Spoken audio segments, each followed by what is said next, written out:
All right, well, everybody, welcome back to Wealth Mavericks, where Bob and I just get to talk about the secrets that the wealthy know and the government's not going to tell you. It's not that they don't want to tell you; they're just not going to tell you, right? Yes. And so I'm excited to dive into our topics, that we're going to talk about today because they're really, I think they're going to be hard-hitting topics for your average business owner who maybe, and I'll raise my hand as one of them. I'm kind of a financial moron, and I don't want to be a financial moron any longer. I really want to take control in this world. And I can't think of anybody better to talk about this than you, Bob. So I'm excited.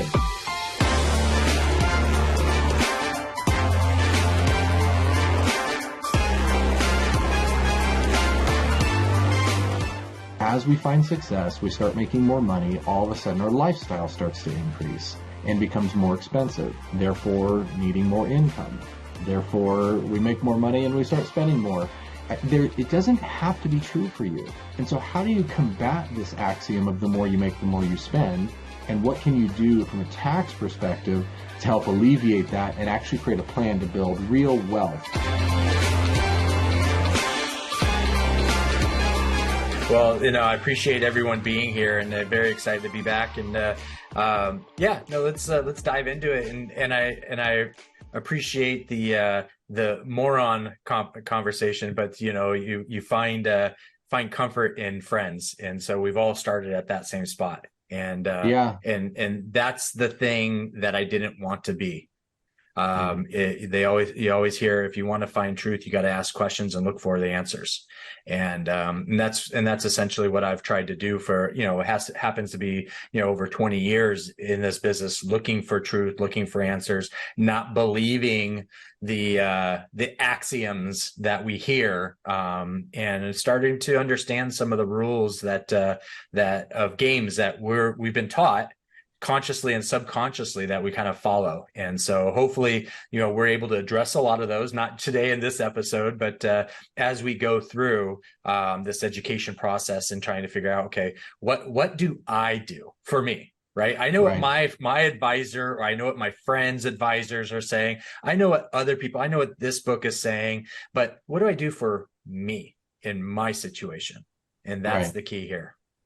Well, I think we can only claim ignorance for so long as a business owner. The game of business, and I've heard you say this before, Bob, and I've said it for years. Like when we start out in business, we're just on the grindstone. We're just going as hard as we can to succeed. And then when we find ourselves in places of success and we're starting to have some finances rolling in, we've got some cash flow that's being created, it's like we hire other people to take care of that. And how many stories do we all know and have we heard of people getting taken advantage of by, somebody who's doing their books and they screwed something up. And then guess what? They're holding the bag, and claiming ignorance is not your ticket out. No. Like you've really got to pay attention to this. So as a self-professed financial moron who's no longer wanting to be that, I love diving into this. And I think, you mentioned the word axiom. There's an axiom out there that says the more you make, the more you spend. And I know you've got a bunch of stories about, the horse called income and things like that, where this is just generally speaking very true for most business owners. As we find success, we start making more money. All of a sudden, our lifestyle starts to increase and becomes more expensive, therefore needing more income. Therefore, we make more money and we start spending more. And I know that you can talk a lot more about this, but it doesn't have to be true for you. And so how do you combat this axiom of the more you make, the more you spend? And what can you do from a tax perspective to help alleviate that and actually create a plan to build real wealth? So I'd love to, just generally speaking, kind of setting you up for that. Like, talk to me about, as a general business owner, how do I combat the axiom of the more I make, the more I spend? Well, I think the first thing is that you're a business owner. And so you have the secret sauce, so to speak. And the secret sauce is you are a business owner. And a lot of times we don't see it as a secret sauce, but the reality is that you have the ability to drive your own income. And that's through your business by generating revenue. How do you grow your revenue? That's what you decide as a business owner, how you do that. Do you market? Do you go networking? Do you, create referral relationships? Do you merge, right? There's so many different strategies and ideas of being able to grow and increase revenue. But what do you need to do as an individual to increase your income? Go get another job, get a higher paying job, get additional Mm. jobs, right? There's a different message of control. And when there's a point in time where you start making a certain amount of money, sure, we all want our lifestyle to be a little bit more comfortable than what we grew up with, or we want our kids to have a little bit better than what we had. And I think over a progression of generations, that actually is the American way, right? To have more and to have more comfort. But we actually are hurting the future generations Mm. by having that, and including ourselves, because the more you make, the more you spend. But then there's a certain point in time where you plateau. And where we see it a lot of times is when business owners finally pop their head up, they're done, putting their head down and running it and doing and working their tail off and doing everything they want to do. They pop their head up and they're like, look around, like, why do I feel like I'm in the same spot as I was before? Right. Right? I'm working my tail off, right? I'm doing all this stuff. And, we grew from just me as an employee. Now we've got, 7 people or 8 people, and, we've got all these clients, but man, I just feel like I just haven't done anything. And what a horrible experience. What a Mm. horrible moment in time that we go through as business owners. And I would probably say every business owner goes through it. Right. And that's where we start looking at the world around us. We start looking at our advisors. We start taking, but we still claim that ignorance. And I don't necessarily know if that is because we've never been given tools as a business owner how to get out of that habit. Mm-hmm. It's a habit we've created, and like all habits, it can be changed. Right. Right. Well, and there's, if I can interrupt for a moment, Absolutely. there's a bunch of studies that have been done around money and happiness, or money and joy. And there was one really notable one. I think it was from Harvard in 2012, around that time frame. And they studied people and they found that there was a bell curve to happiness, or at least there was a plateau. Mm-hmm. So lower income, lower happiness, like at the beginning of that bell curve. Meaning, like, if you're making like minimum wage and you have a family, like, you're not going to extract joy or happiness from life because you're just so worried about money all the time. Mm-hmm. Then that kind of curve goes up, increased happiness with increased income, and then it plateaued around $75,000 a year. So $75,000 a year was actually where they found the plateau happen. Mm-hmm. Meaning every dollar that you made after that did not add to your happiness quotient or your happiness Mm-hmm. factor. Mm-hmm. They've done more recent studies, I think it was 2021, 2022, where they're kind of combating that a little bit. And they're finding that people who are unhappy hit that black plateau, and more money does not bring anything else to their life. Mm-hmm. People who are happy, it almost didn't matter how little they made, they are happy. But people who are happy, they don't, that plateau doesn't happen. With increased income comes increased joy and happiness. So I think what I think of as a business owner, and I remember, going through building my last business, it was the nightmarish grind of just getting everything off the ground and running. Mm-hmm. And then all of a sudden we realized we were at, in about 6 months, we generated about $2 million worth of contractual revenue. And now we didn't realize all that revenue, Mm-hmm. but it was like we were on a very fast trajectory. Mm-hmm. And I found that all of a sudden my payroll costs went from $5,000 a month to $90,000 a month. And I'm like, I don't even know how to solve those problems. Like, if a problem arises, I can't solve a $90,000 problem right now. Mm-hmm. So it was like, is exactly what you said. I'm just like nose to the grindstone, looked up and went, where am I? Like, I'm sacrificing so much of my time and energy and effort and who I am into this thing that's not growing intentionally. Mm-hmm. And so I know what we've talked about is like, can you be intentional about your lifestyle cash flow or your lifestyle expenses so that you can live the life that you want, but where you don't need to take that extra money? And that's what I'd love for you to talk a little bit about, because those of us who are self-professed financial morons who are seeking no longer to be that, like you explained, the progressive tax system and like the difference between your effective rate and your marginal rate. This is something I didn't know, and I think many people don't know. Can you take a moment and just talk about that last bit of income and how expensive it is to extract that? Yeah, yeah. So one of the things, and this is an area when I started learning about taxes and how do I make a difference in not just my life but my clients' lives, because clients, one of the things that no matter what their profession was, what their background was, their success, their income, revenue, whatever you called it, the one common thing that I always ran into was that people always want to complain about taxes. Whether that's a realized reality in their life or not, it was what was most common. Yeah. And so I sat there and said, well, shoot, maybe I should learn this. Right? Maybe I should know a little bit more about this rather than sit here and build a habit of complaining about this and Mm. always trying to blame somebody else's problems, and they're really my problems. So as I started looking through the tax code, started reading, I looked at my tax returns was the first thing. I opened up the first page and said, what the heck am I looking at? I understand, I recognize my name and my wife's name and my kid's name, but that's about it. Right. Like Why they most of were us. exactly why they were there, I don't know, other than that was my tax return and that's why they were actually on the page. There's And so Schedule F and Schedule U, and it's Schedule FU. That's what it that's right. is. That's right. And so, I just went line by line. And what I started realizing was that it's really not that complicated. If you Mm. start understanding with an open mind, you kind of take that habit of frustration and anger that they're doing something to me, Mm. rather they're doing something for me. And it's a different way of viewing the IRS. People want to look at the IRS as a combative enemy, Right. but in reality, as think of parenting, right? You have to have certain rules and guidelines for your kids to grow up. They don't know any different, right? Now, granted, we're adults and we're talking about taxes. We're adults, but from a revenue, a income, a tax, and being part of a society, we're infants. And so the government and everything in our society has rules. We inherently want to break those or try to fight those rules. And I think that's from a spiritual perspective, I think that's the original sin. That's the devil Mm. part of us trying to don't tell me what to do type mentality, Nobody right? puts baby in a corner. That's right.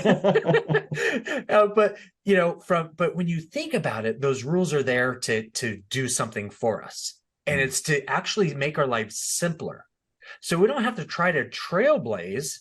We can actually have a really nice hike. You're a hiker. Have a really nice hike, a safe hike, a comfortable, exciting hike. I can enjoy everything because I don't have to worry about my path.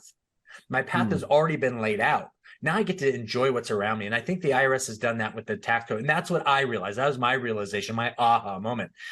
And so I sat there and said, okay, how do I teach somebody else this aha moment, right?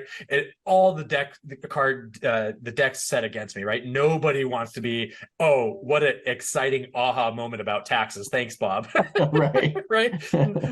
I walk into a party. I am not the guy that they all say, tell me about the exciting tax stuff, Bob. No, Right. it's like That's how you here. get someone to shut up on an airplane when they That's say, "What do you right. do?" I help people with taxes. Oh, okay. Thank you. Have a Yeah, good flight. exactly. Or I'm an insurance agent, right? Right. Those Yeah. are the two things that are like, okay. They instantly fall asleep. It's weird. Um, but Their earbuds go in and they're yeah. done. So when it came to the taxes, I had to go down to the basics of things, and we're considered a progressive tax system, and so I kept hearing that, and I didn't know what that meant, and so I started diving into that a little bit more and understanding that okay, how the progressive tax system works with the income brackets, the tax brackets, based on whether you're a single or you're married filing joint. There's different forms of it. Most popular is married filing joint and single. And what it does is it basically tells you if you're from one income range to another, so 0 to 22,000, for example, that 22,000, any of that money between 0 and 22,000 is going to be taxed at 10%. Plain and simple. Okay. Now, the next 22,000 to let's say 89,000 as an example is going to be taxed at 12%. And as your income increases, your tax bracket increases. And so that income amount in that range is taxed at that higher income, that tax percentage. So on and so forth, all the way to where the max is 37%. So when we hear the government says the rich got to pay more in taxes, well, they are. This is what you created. You created these rules. And in fact, you guys changed these from a politics perspective, for us to be excited about you and yay, they're raising our taxes, yay, they're lowering our taxes, right? Whatever you do, but you're doing this and we're just playing by these rules. Right. Right. And just to put a pin in this, yeah, that part, what you just explained, that progressive or marginal tax, like the each element, everyone for their first X amount of dollars pays the same tax amount on that from a federal level. The next section, everyone pays that. I always thought, in my mind, and it's because, and you've explained this to me before too, Bob, is you said like the effective tax rate is what it's like the amalgamation of all these taxes put together. So I think, oh, I'm in this bracket, but it's that marginal element for each one. We each pay it as we graduate up through that scale. And that's where I think the power of planning really comes into play. And I just think people don't know this. And so I really wanted to put a pin in this is like, just understand that last bit of income costs you the most to extract from your company. So that being said, when we go to our CPA and we ask, hey, what's my tax bracket? They're going to tell you the effective, right? Because the term effective, they want you to feel like they're being effective. Right. It's a subliminal command, right? I did something for you. But the reality is what they did was they took your documents, put it in the tax form, and then, they used their magic and took the deductions and did whatever they're trained to do. And all of a sudden your taxable income is X and you pay your taxes, and then that creates your effective. It's I'm in 10, 12, 22, and the mixture of that makes the effective. But let's say I'm in a higher income tax bracket. Let's say I'm at let's just use a 24% tax bracket. Okay. That's middle America, middle income.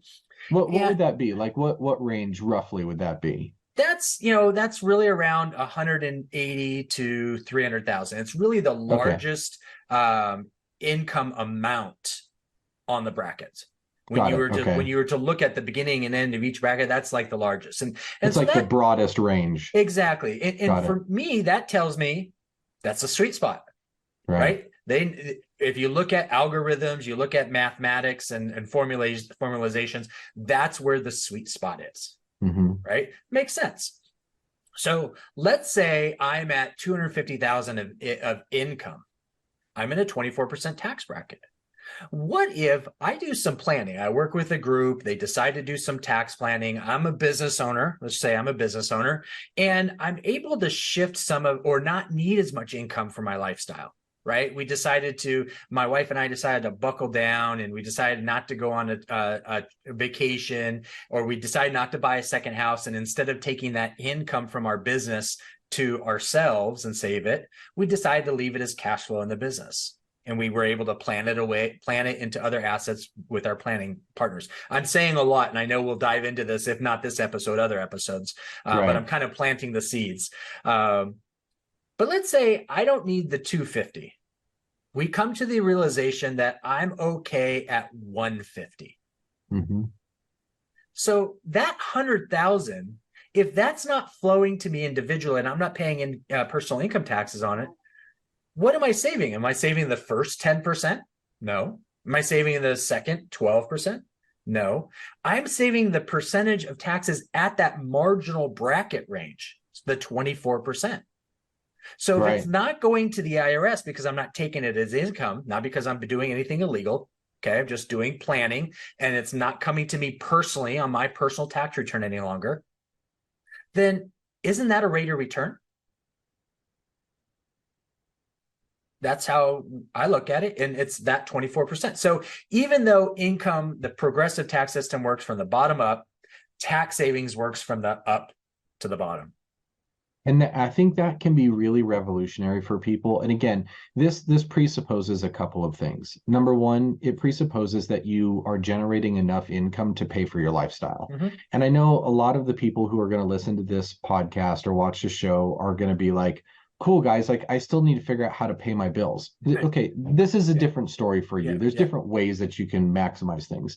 But for those companies who have achieved that level of success where they're now feeling that axiom of the more I make, the more I spend come into play, I just want them to realize it costs a lot of money to increase your lifestyle expenses when you extract it from your company that way. And I know another thing that really commonly people, I don't know where we all heard this advice, but it's like, if I leave money in my corporate account at the end of the year, I'm going to get taxed really high on it. And so we've got to spend everything in the account. I mean, literally, that was the game that we would play, is like at the end of the year, I'm like, okay, we got to take this big distribution, Mhm. whatever it might be. And I didn't know what I don't know. And I didn't know that you can actually plan for that and make Mhm. investments, as you've talked about, like with other assets, building Mhm. assets along the way. And so I think maybe just at a high level, can you talk about, like, from a planning perspective? Let's say I'm that business owner. I live a good lifestyle. We're spending, call it 15 or $20,000 a month as a family. Like, that's our living expenses, but I've got an extra 100 or 200 or $300,000 in discretionary income, Yes. that's at the Yes. end of the year. So what, like, generally speaking, like, what would someone do to maximize that, to say, hey, I want to grow assets, either tax deferred or tax free? Like, what does that look like? What's a few pointers that someone could take a look at? Yeah. So before I dive into that, I do like the to talk about the effectiveness of words and some of the subliminal messaging of words. And Hmm. you use the word discretionary. And we hear this all the time to talk about money that is extra that we don't need, right? We have our lifestyle expenses, our necessities are covered, but then you have discretionary income. You have extra money you don't need. And so inherently, subliminally, we're, oh, well, maybe we should spend it, Right. right? And as an individual income earner, a W-2 income earner, you are, no matter what, your business owner, the business you work for, is going to give you that income because that's what you negotiate and that's what you're getting is income. Okay. As a business owner, you have control over that flow to you. So, Hmm. to your point, what if I don't need that to flow to me individually? We have made a decision that we only need this amount of money. That's it. That, and pay taxes on that amount of money. That's your fair share, right? Right. That's the share that I'm saying this is going to pay for my lifestyle, for what my family needs. Anything above and beyond that is extra, that is above and beyond my fair share of income taxes. How do we plan that away? Well, just like with anything you're building, you need tools. You build a house, you need tools. And when you build a house, you don't use a tool, right? You use a tool, you're the tool, right? Right. It's going to take you forever. It may never get done, right? But you need tools, more than one, plural, right? Words are important. And Hmm. so in planning meaning I'm putting together something that we're going to execute. We're putting ideas together. We're putting things in place to where we're going to take one step in front of the other to reach an outcome, Hmm. right? So when we go on vacation, we plan our trip, right? When we have business meetings, we plan our year, right? There's planning is a normal axiom that we use to go from point A to point B. And Right. along the way, we're going to need certain tools. And so in our planning process, in the tax planning process, but more importantly, in the asset building, accumulation, wealth building process, Hmm. okay, you have to have tools in place that give you an effective outcome. Now, we talked about trailblazing. You're a hiker and you do some crazy stuff. I mean, I'm impressed, right? I go 10 feet, my nose starts bleeding. Get If anyone's lightheaded. ever in Whoa. if anyone's ever in Denver, come on out. We'll go have an adventure together. Hit me up. And he's very fit. I've seen Facebook that he does carry people. It happened to have been your Yeah, wife, but that's right. just in case. So I Yeah, love if you that. if you need an extra push, you can hop on my shoulders. I can go for a while. It's a superhero right here. So when you are going down a pathway, there are certain paths that are laid out to simplify that experience, Hmm. right? Now, you can go off the path and go in a pathway that is not necessarily been walked. And you know that Hmm. because there's vegetation, there's stuff growing there, and there may be some bodies there, right? No, just kidding. Right? Right. So you know that that's not a path. So you got to figure it out. And I think a lot of times this is what we do as business owners. right? Mm. Because we started our business.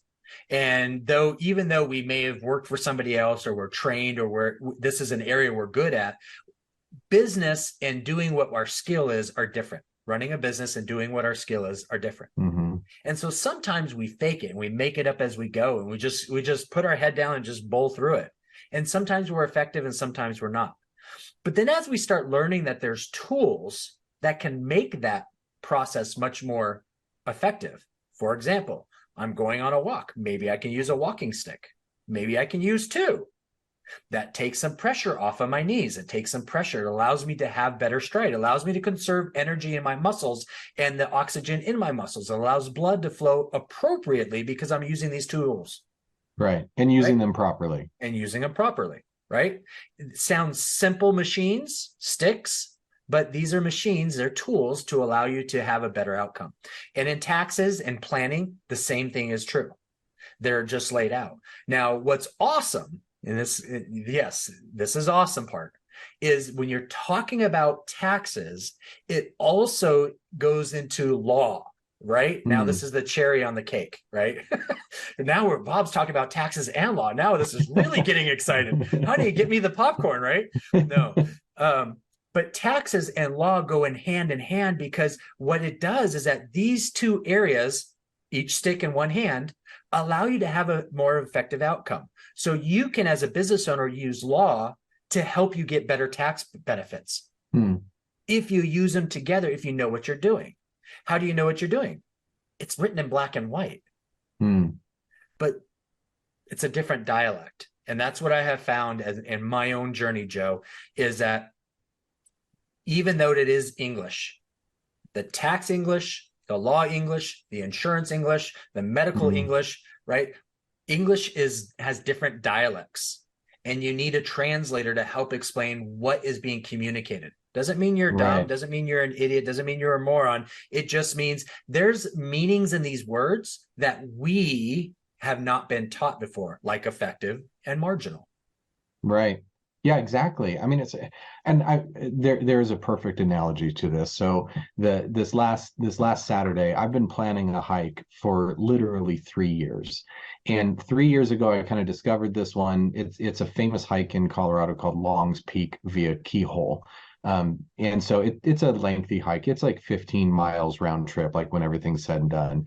You've got like over 5,000 feet of elevation gain. You normally start really, really early in the morning. However, this year I did it solo. I woke up at 12:30 in the morning. I got in the car, drove about 2 hours. I hit the trailhead about 2:30. It was 2:24 to be exact. The sun was not going to come up for hours, right? And it's kind of cold out. I'm in the tree line, kind of hiking for a couple of miles, past a few people along the way. And then all of a sudden we hit the alpine tundra, right? It's like there's no trees, there's no nothing, but the path is still really, really clear. Like there's no mistaking. Like your headlamp, if you have your headlamp on, you can see the path very clearly. And then I don't know what time it was, but it was still pitch black out. I passed a couple of hikers who then wanted to keep up with me because they wanted a leader. I mean, they were literally, they were like, no, we want you to go in front. Okay, no problem. So then we hit this section called the boulder field. And during the day, because I saw it when I came back down, during the day, the path is somewhat clear, but you're kind of like scrambling over boulders. And so you can kind of see a path here, and then you scramble over a boulder, and then you kind of pick it up. I'll tell you what, at nighttime, when it's pitch black, you can't see anything.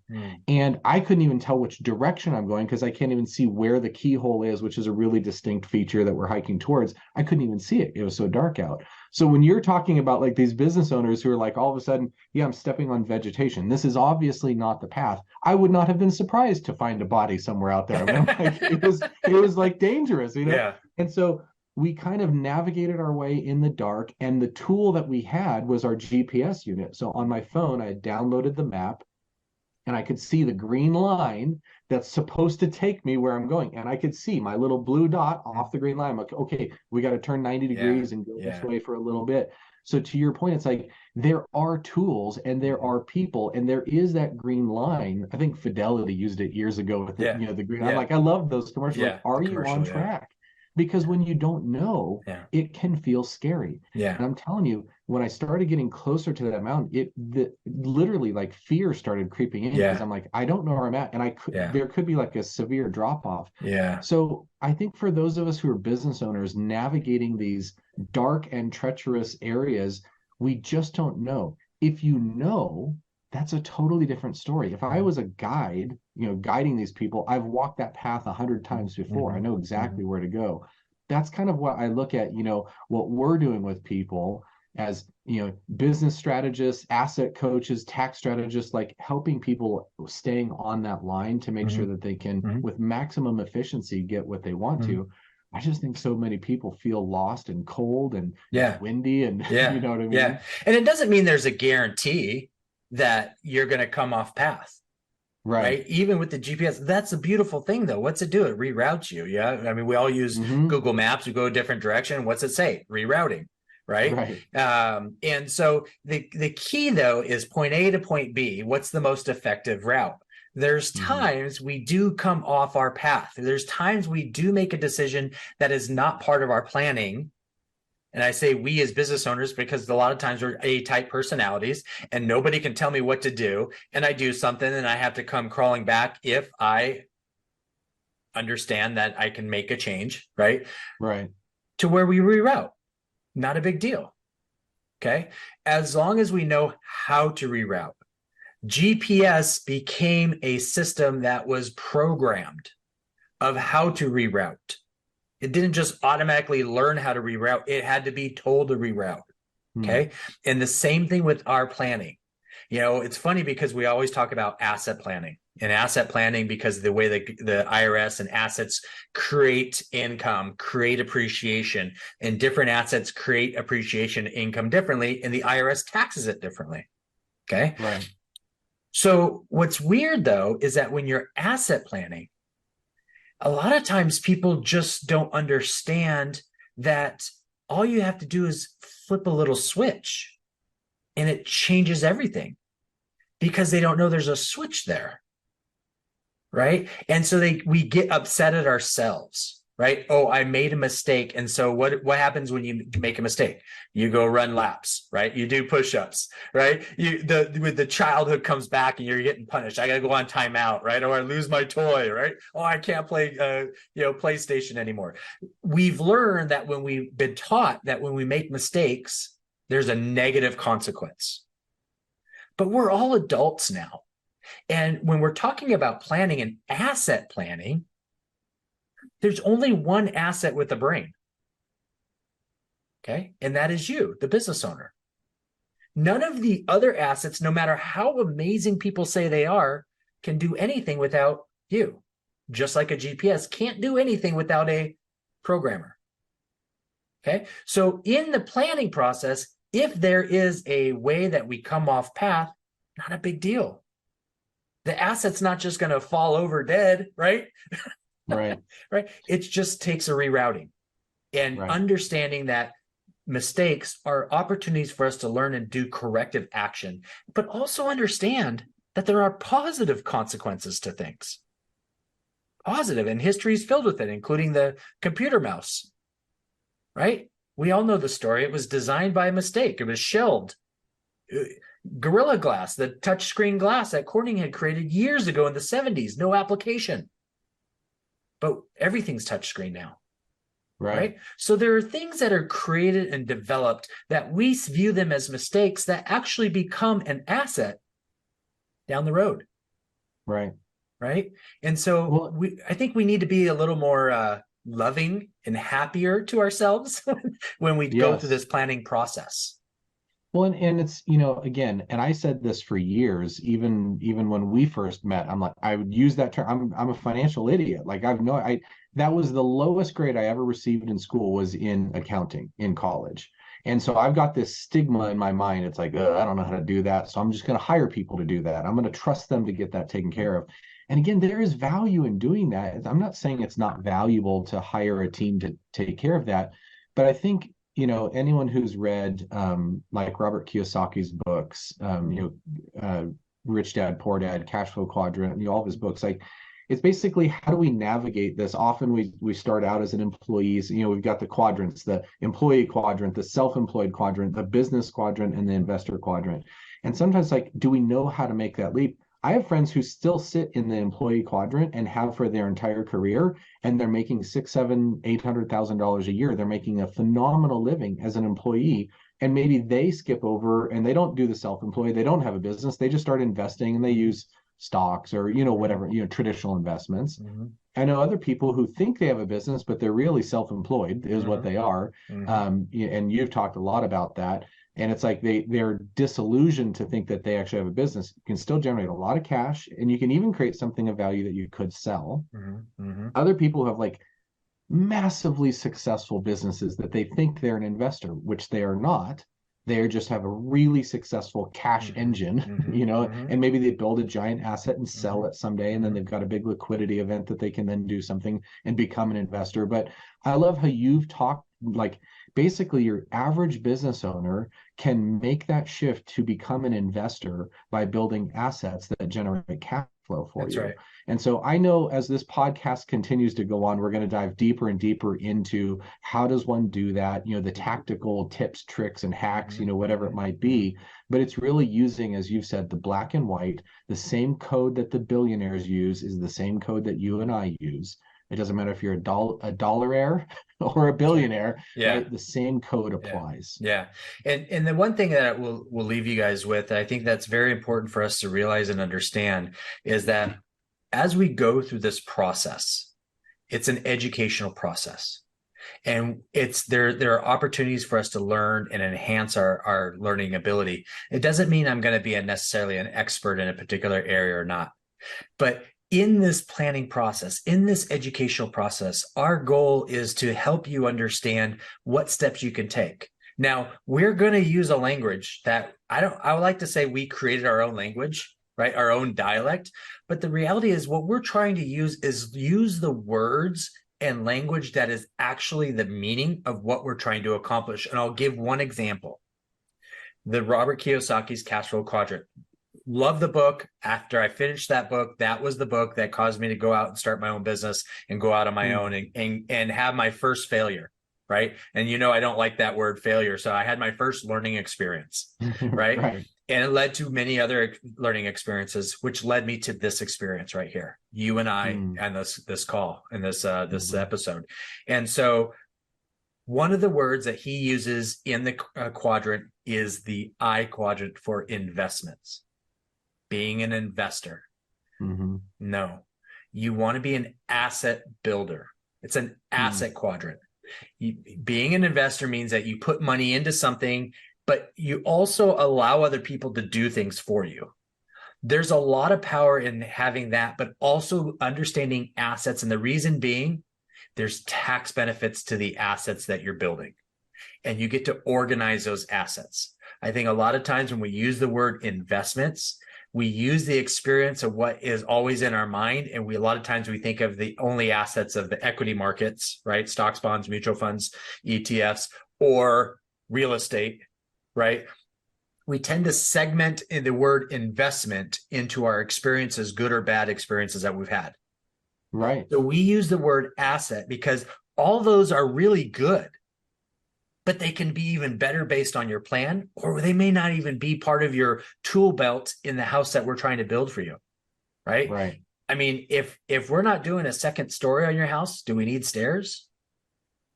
Probably not, right? So there's no need to build stairs, right? So there's certain plans that we build, we don't need certain assets.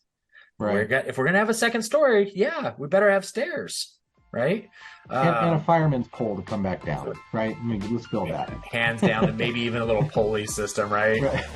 Let's have fun with it. Right. Absolutely. I think as people listen to this podcast, my hope is that they're going to begin to understand, like, I can move out of this being financially illiterate into a place of really understanding what's going on in my plan and being intentional about building wealth, building assets that serve me and my family down the road.